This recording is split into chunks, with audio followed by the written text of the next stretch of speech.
Dulwich has always had a special relationship with the performing arts. Dulwich College, our founding school in London, was started by an actor, Edward Allen, who was a contemporary of Shakespeare's in 1619. So the arts has always been a major part of our holistic approach to education. The arts, I would say, is embedded in everything we do. An example of our commitment to the arts is our partnership between Dulwich College International and the Royal Shakespeare Company Education. Our schools work with the RSC education team to empower students to bring complex language to life. They approach the text in the same way as RSC actors do in a professional rehearsal room. We work together to run group-wide theatre workshops.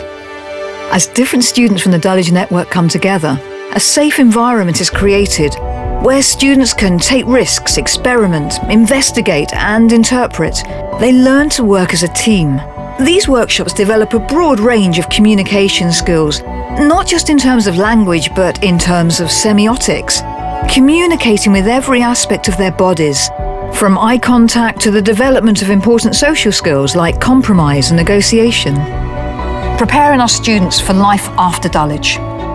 These skills aren't only relevant to our students, but also to our teachers.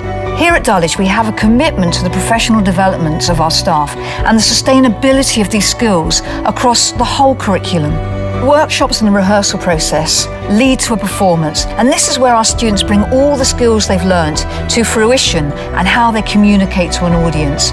But they don't just think about the performer, we're actually focusing on the concept of the play, the whole production, lighting, design, costume, what happens backstage. Ultimately, these workshops empower our students, giving them confidence, taking risks, and going beyond what they thought was possible.